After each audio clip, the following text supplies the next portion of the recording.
Shalom Bapak Ibu.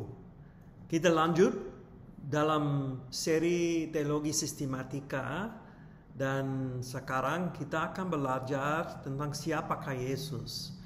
Siapakah dia dalam kemanusiaan dan keilahiannya dan beberapa gelar yang dipakai untuk Yesus.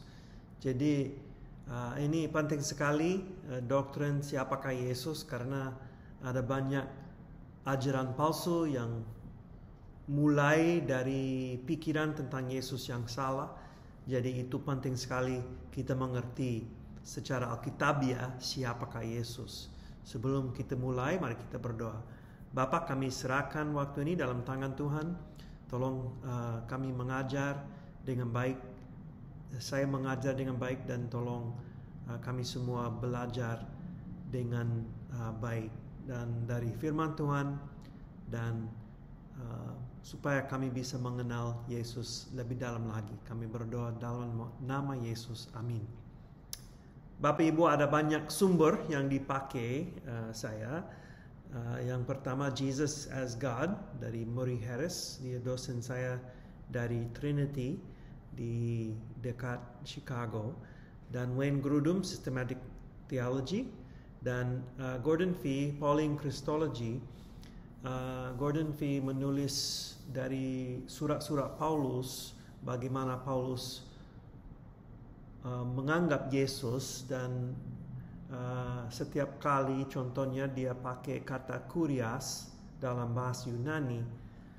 Dalam pikiran Paulus itu mengacu kepada Yahweh di dalam firman Tuhan di dalam perjanjian lama. Jadi ini gelar yang cukup berarti untuk Paulus menurut Gordon Fee. Itu buku yang bagus sekali.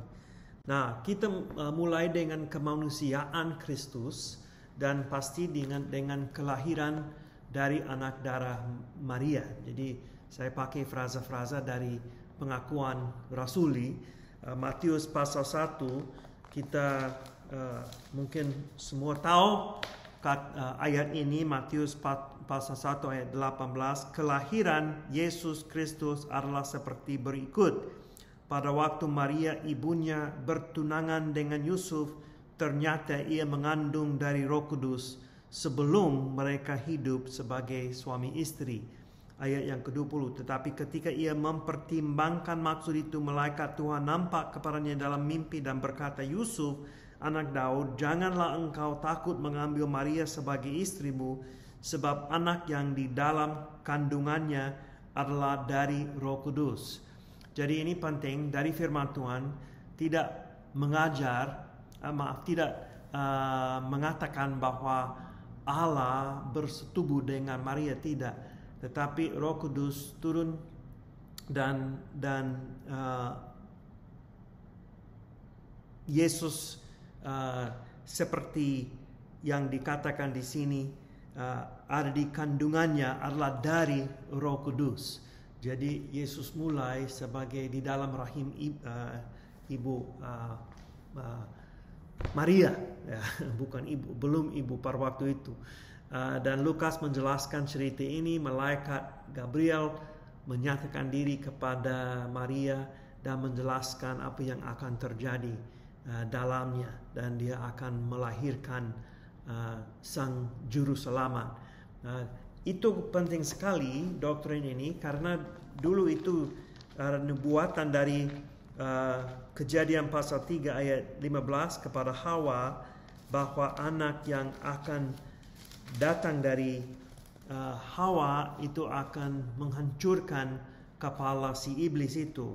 Ayat yang ke-15, Kejadian pasal 3 ayat yang ke-15, aku akan mengadakan permusuhan antara engkau Hawa, iblis, dan perempuan ini Hawa, antara keturunanmu iblis dan keturunannya Hawa. Keturunannya Hawa akan meremukkan kepalamu dan engkau akan meremukkan tumitnya. Jadi ini nubuatan tentang Yesus, kelahiran Yesus Kristus dari manusia. dari manusia yang sudah jatuh, tetapi Yesus dilahirkan tanpa laki-laki, tanpa ayah manusia. Dan itu di dalam Galatia pasal 4 ayat yang keempat sampai ke-5 mengatakan begini, tetapi setelah genap waktunya, maka Allah mengutus anaknya yang lahir dari seorang perempuan dan takluk kepada hukum Taurat. Ia diutus untuk menebus mereka yang takluk kepada hukum Taurat, supaya kita diterima menjadi anak. Jadi Yesus, ini penting sekali, Yesus menjadi manusia untuk menyelamatkan manusia, untuk menyelamatkan kita. Lanjut, ada cukup banyak contoh kelemahan Yesus sebagai manusia dan batasannya. Jadi Yesus itu jelas sekali, Yesus memiliki tubuh. Matius pasal 4 itu cerita tentang pada waktu Yesus digodai oleh iblis. Dia lapar, dia tidak makan 40 hari. Dia lapar dan haus. Jadi dia punya tubuh yang bisa menjadi lemah. Jadi betul-betul dia 100% manusia. Tidak sepertinya manusia, tetapi dia betul manusia. Dan ada beberapa ayat yang Bapak Ibu bisa membaca nanti untuk melihat dan belajar bagaimana kelemahan manusia itu dinyatakan dalam Yesus, batasannya. Dan Yesus memiliki pikiran manusia. Lukas pasal 2 ayat 52, dan Yesus makin bertambah besar dan bertambah hikmatnya dan besarnya dan makin dikasihi oleh Allah dan manusia. Jadi Yesus bertumbuh dan bertambah besar dan bertambah hikmatnya. Jadi sebagai anak dia harus belajar, dia harus bertambah dalam hikmatnya dan seterusnya. Ibrani pasal 5 ayat 8, dan sekalipun ia adalah anak, ia telah belajar menjadi taat dari apa yang telah diteritanya. Jadi Yesus adalah anak yang harus belajar, harus menjadi lebih dewasa walaupun dia tidak pernah berbuat dosa. Dia tidak tahu, ada contoh batasannya. Dia tidak tahu tanggal kedatangannya yang kedua, Markus 13:32. Itu tidak berarti dia terbatas dalam keilahiannya, tetapi sebagai manusia dia tidak tahu. Ada yang bilang, oh Allah tidak tahu sesuatu. Dalam kemanusiaan Yesus, dia terbatas, dia rela untuk dibatasi sebagai manusia walaupun dia betul-betul Allah. Kita akan lihat itu nanti. Jadi terus Yesus memiliki jiwa manusia dan emosi. Jadi emosi manusia. Yohanes pasal 12 ayat 27 dan 13:21, kata terharu, bahasa Yunani teraso, dipakai. Ini emosi yang dalam. Itu bisa dilihat Matius pasal 26 pada waktu Yesus ada di Taman Getsemani. Dia merasa beban berat secara emosi. Yesus merasa banyak macam emosi manusia. Matius 8 ayat 10, Yohanes 11. Jadi dia menangis pada waktu Lazarus di kuburan. Dia bersuka cita, dia bisa marah dan seterusnya. Yesus belajar menjadi taat. Itu tidak berarti dia tidak pernah tidak taat, tetapi dia belajar sampai ketaatannya digenapi secara utuh. Dan Yesus digodai secara ekstrim.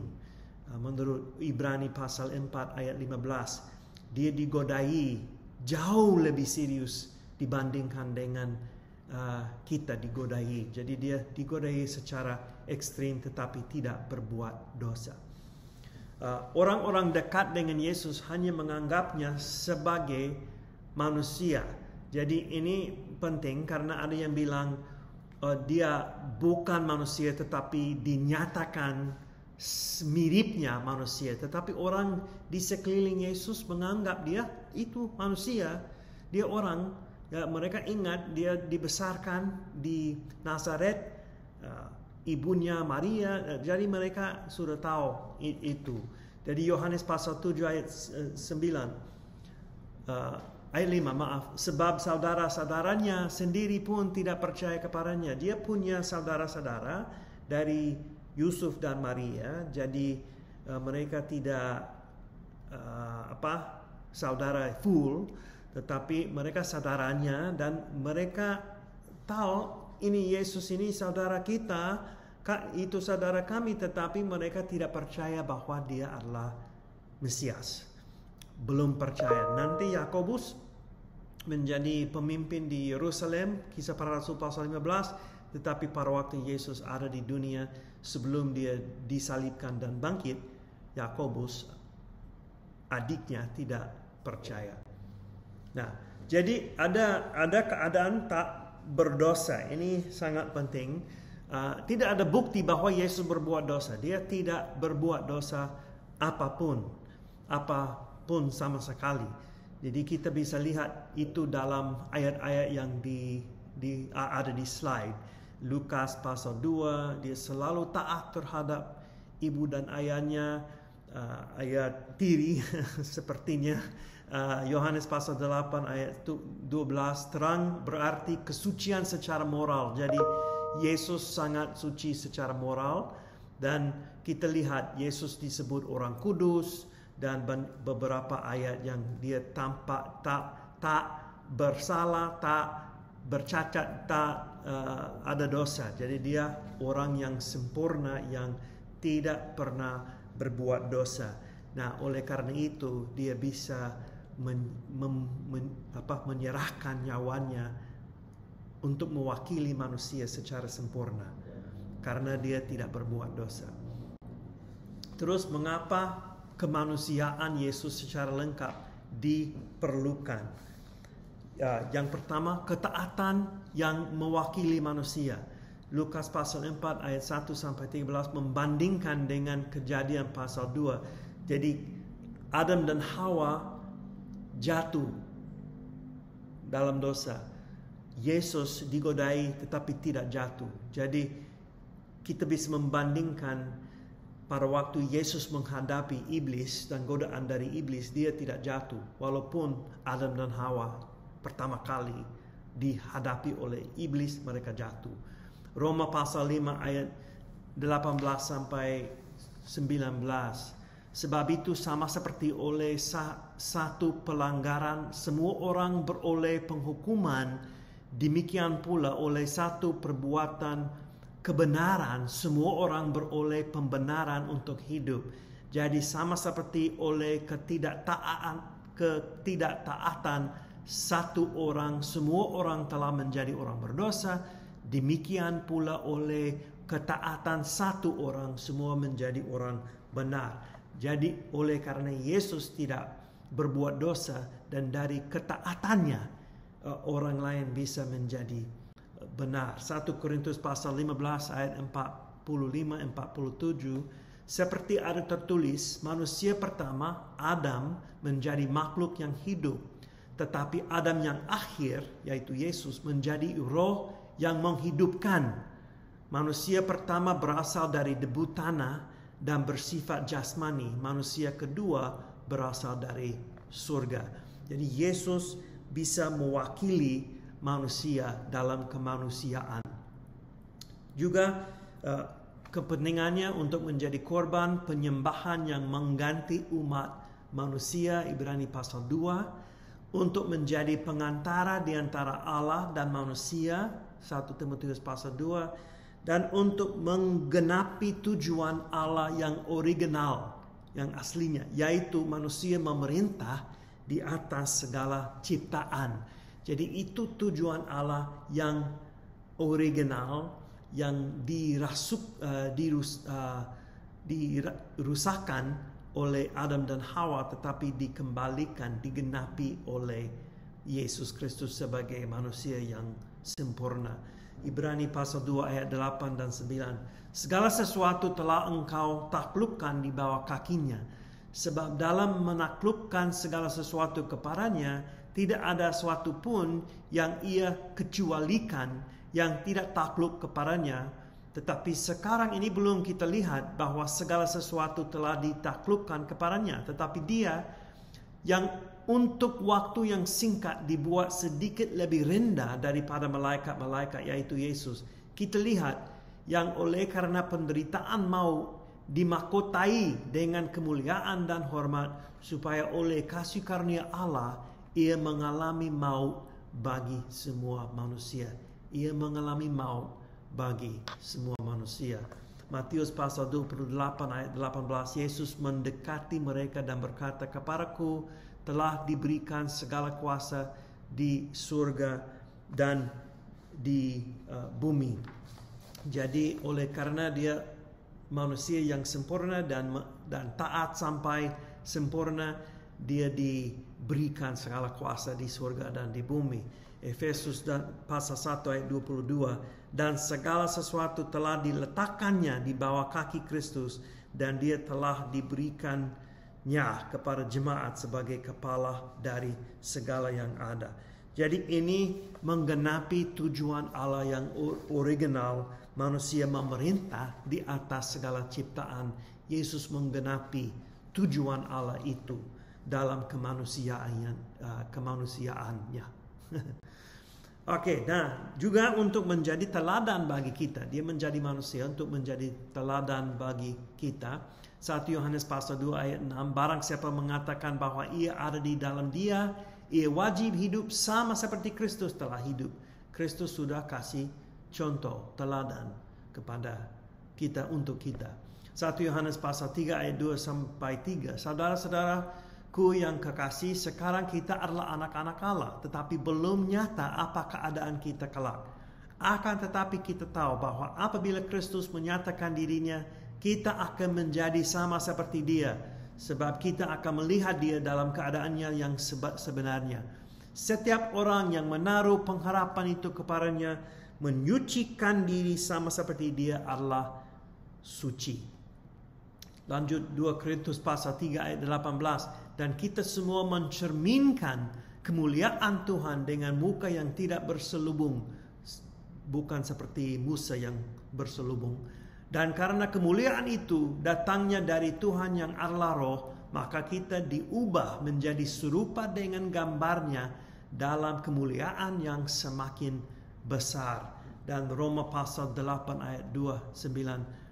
Sebab semua orang yang dipilihnya dari semula, mereka juga ditentukannya dari semula untuk menjadi serupa dengan gambaran anaknya, supaya ia, anaknya itu, menjadi yang sulung di antara banyak saudara. Terus ada banyak ayat yang mendukung ini. 1 Petrus pasal 2 ayat 21, sebab untuk itulah kamu dipanggil, karena Kristus pun telah menderita untuk kamu dan telah meninggalkan teladan bagimu, supaya kamu mengikuti jejaknya. Yesus meninggalkan teladan bagi kita. Jadi Yesus menjadi manusia yang sempurna, dia hidup tanpa dosa untuk menjadi teladan bagi kita. Kita tahu bahwa kita berbuat dosa, tetapi kita sekarang punya teladan dalam Yesus Kristus. Standar yang tertinggi, yang tersempurna. Supaya kita bisa lihat bagaimana kita bisa hidup dengan kuasa Roh Kudus secara kudus kepada Tuhan. Ibrani pasal 12 ayat 2 sampai 3. Marilah kita melakukannya dengan mata yang tertuju kepada Yesus, yang memimpin kita dalam iman, dan yang membawa iman kita itu kepada kesempurnaan, yang dengan mengabaikan kehinaan tekun memikul salib ganti sukacita yang disediakan bagi Dia, yang sekarang duduk di sebelah kanan takhta Allah. Ingatlah selalu akan Dia, yang tekun menanggung bantahan yang sehebat itu terhadap dirinya dari pihak orang-orang berdosa, supaya jangan kamu menjadi lemah dan putus asa. Yesus adalah teladan bagi kita juga dalam kematiannya. Filipi pasal 3, Kisah Para Rasul pasal 7. Dalam kematiannya, bagaimana dia mati di atas kayu salib, itu menjadi teladan. Yesus menghadapi kejahatan, tidak bicara tetapi menyerahkan diri kepada Tuhan itu menjadi teladan bagi kita yang mungkin menderita atau dianiaya. Terus Yesus juga menjadi manusia untuk menjadi pola untuk tubuh kita yang ditebus dan untuk mengerti kelemahan kita sebagai iman agung kita. Sekarang Yesus mengerti kelemahan manusia dan karena dia manusia, ya. Jadi kemanusiaan itu 100% lengkap. Ya, jadi Yesus adalah manusia selama-lamanya. Dia tidak berhenti kemanusiaan setelah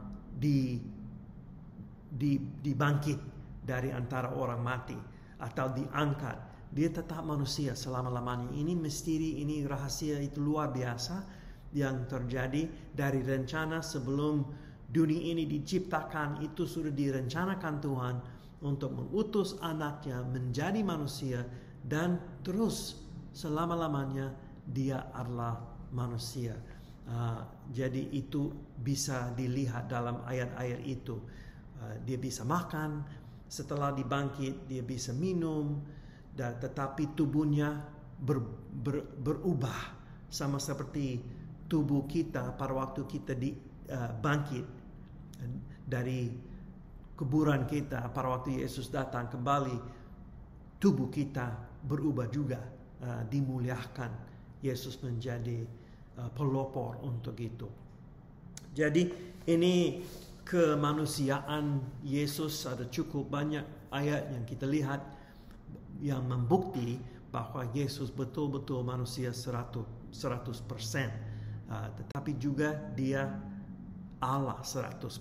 Keilahian Yesus ada beberapa bukti dari kitab suci. Nah, kita bisa lihat di Markus. Mungkin lebih baik saya membaca Markus ini dan nanti saudara-saudara bisa lihat ayat-ayat itu. Kata Allah atau Theos itu dipakai untuk Kristus, untuk Yesus dalam ayat-ayat itu. Tapi di dalam Markus pasal 2 ayat 1, ini satu cerita yang ada di dalam Injil Markus. Kemudian sesudah lewat beberapa hari, waktu Yesus datang lagi ke Kapernaum, tersiarlah kabar bahwa ia ada di rumah. Maka datanglah orang-orang berkerumun sehingga tidak ada lagi tempat, bahkan di muka pintu pun tidak. Sementara ia memberitakan firman kepada mereka, ada orang-orang datang membawa kepadanya seorang lumpuh, digotong oleh 4 orang. Tetapi mereka tidak dapat membawanya kepadanya karena orang banyak itu. Lalu mereka membuka atap yang di atasnya. Sesudah terbuka mereka menurunkan tilam tempat orang lumpuh itu terbaring. Ketika Yesus melihat iman mereka, berkatalah ia kepada orang lumpuh itu, "Hai anakku, dosamu sudah diampuni." Tetapi di situ ada juga yang duduk beberapa orang ahli Taurat. Mereka berpikir dalam hatinya, mengapa orang itu berkata begitu? Ia menghujat Allah. Siapa yang dapat mengampuni dosa selain daripada Allah sendiri? Tapi Yesus segera mengetahui dalam hatinya bahwa mereka berpikir demikian. Lalu ia berkata kepada mereka, mengapa kamu berpikir begitu dalam hatimu? Manakah lebih mudah, mengatakan kepada orang lumpuh itu, dosamu sudah diampuni, atau mengatakan, bangunlah, angkatlah tilammu dan berjalan? Tetapi supaya kamu tahu bahwa di dunia ini anak manusia berkuasa mengampuni dosa, berkatalah ia kepada orang lumpuh itu, kepadaku kukatakan, bangunlah, angkatlah tempat tidurmu dan pulanglah ke rumahmu.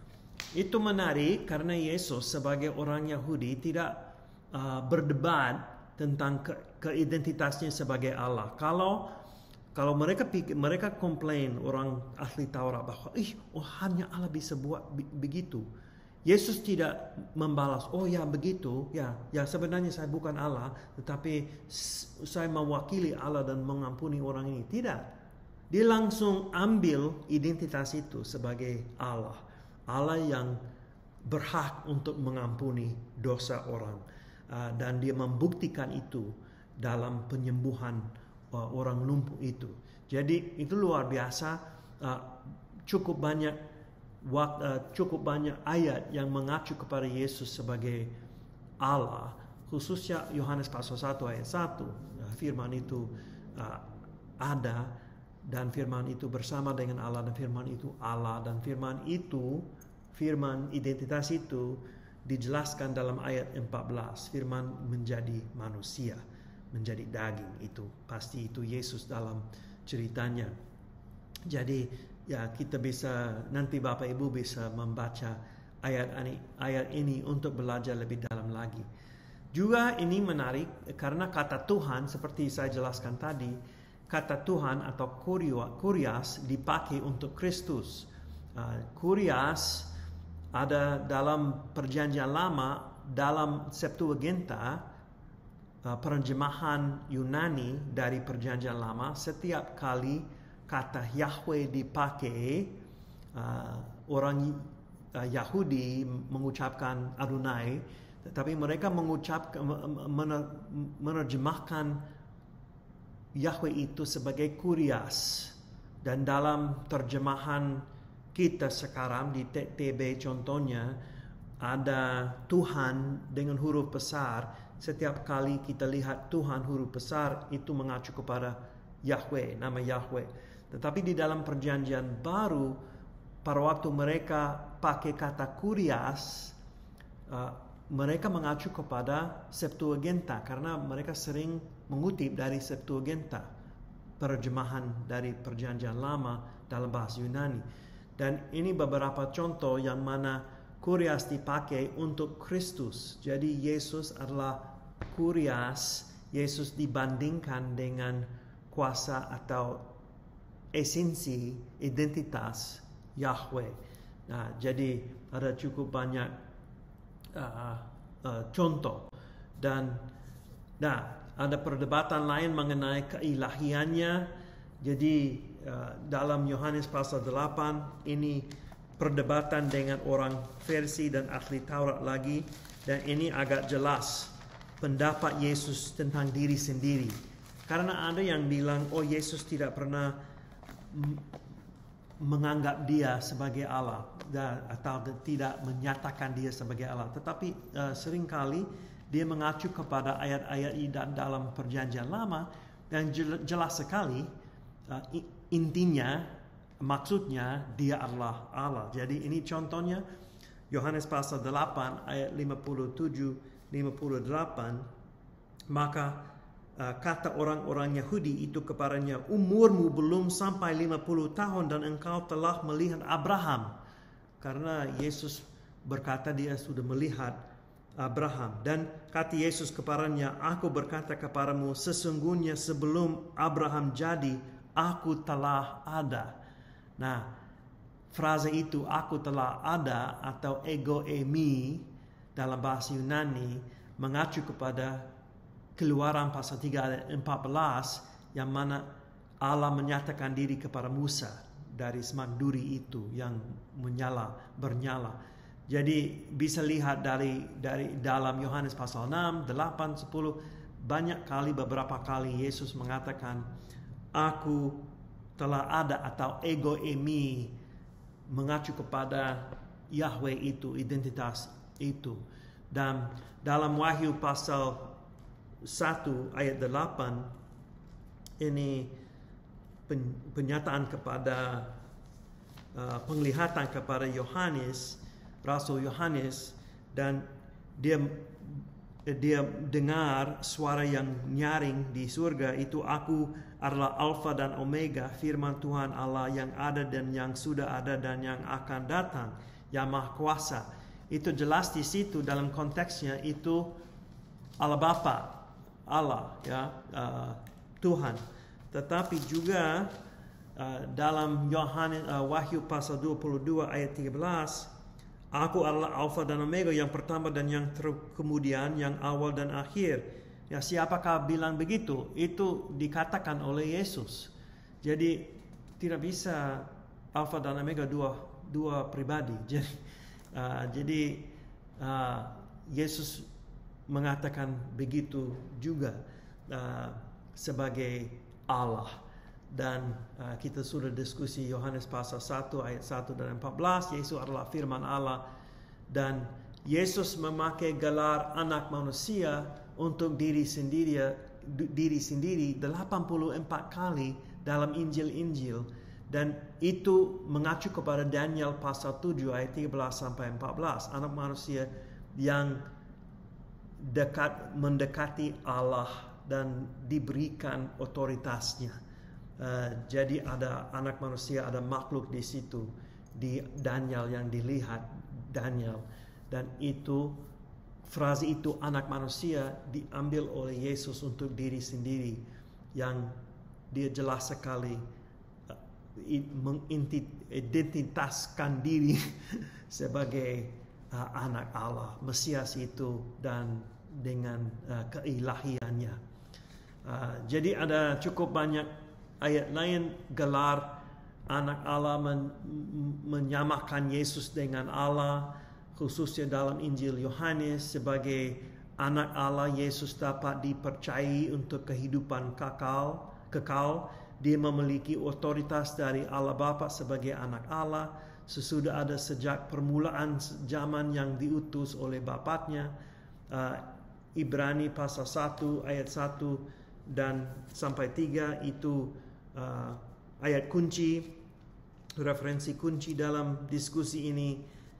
Kita bisa lihat Ibrani pasal 1 ayat 1 sampai 3. Setelah pada zaman dahulu Allah berulang kali dan dalam pelbagai cara berbicara kepada nenek moyang kita dengan perantaraan nabi-nabi, maka pada zaman akhir ini Ia telah berbicara kepada kita dengan perantaraan anaknya yang telah Ia tetapkan sebagai yang berhak menerima segala yang ada.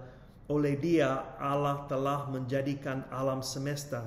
Ia adalah cahaya kemuliaan Allah dan gambar wujud Allah, dan menopang segala yang ada dengan firman-Nya yang penuh kekuasaan.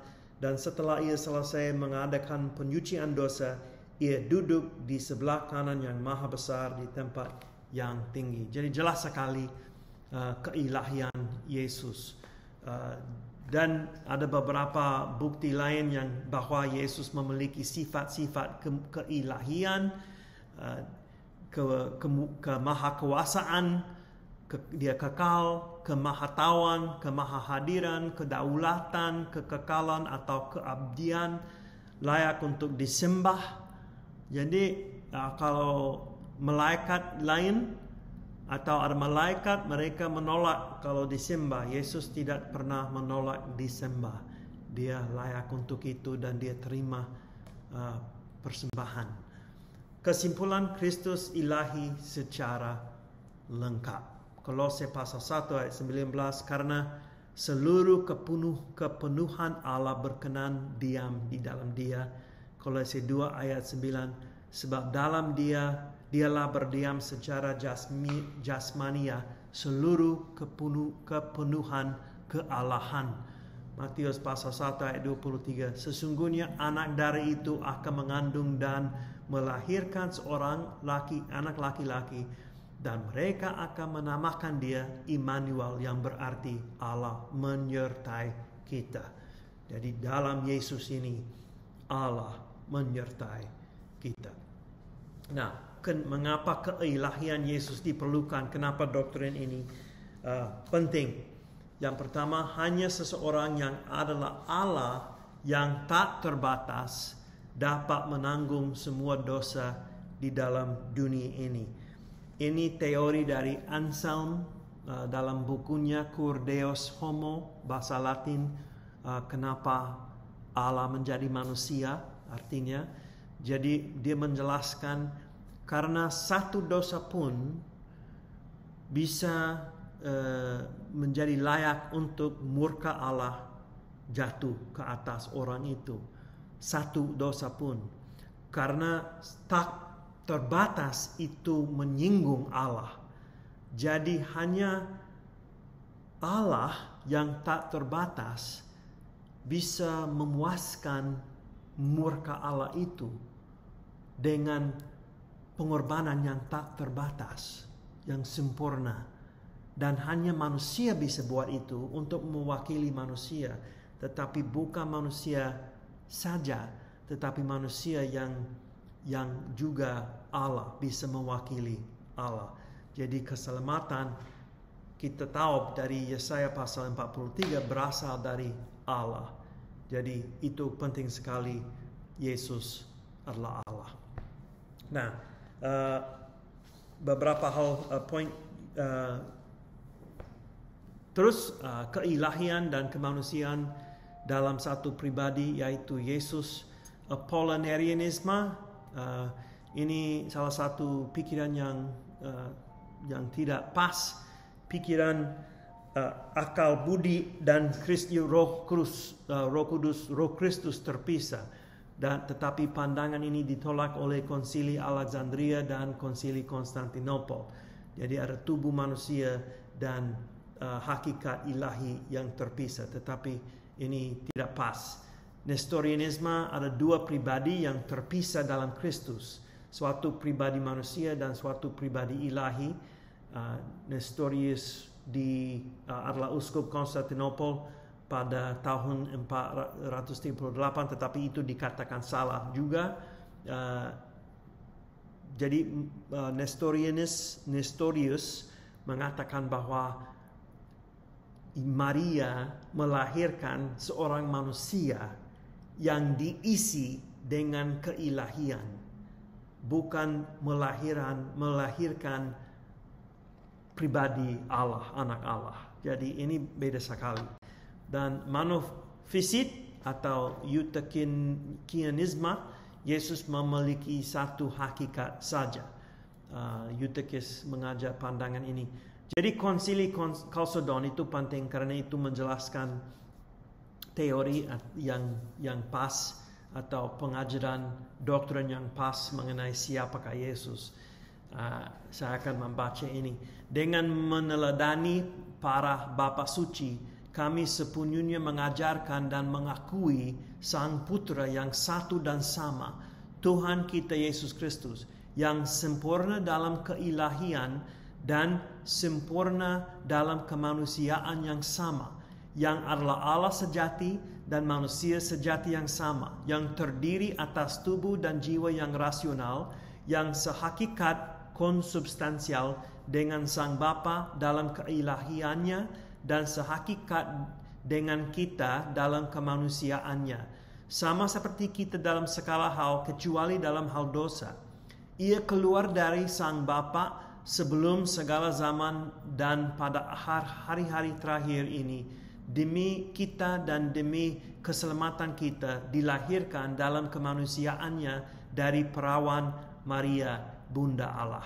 Kami mengakui bahwa Kristus Tuhan dan Putra Tunggal yang satu dan sama itu dikenal dalam dua hakikat tanpa kekacauan, perubahan, pemilahan atau pemisahan. Perbedaan antara hakikat tidak dihilangkan oleh kebersatuannya, akan tetapi karakter masing-masing dari kedua hakikat itu terlestarikan karena keduanya berada dalam satu pribadi, prosopon, dan satu hipostasis.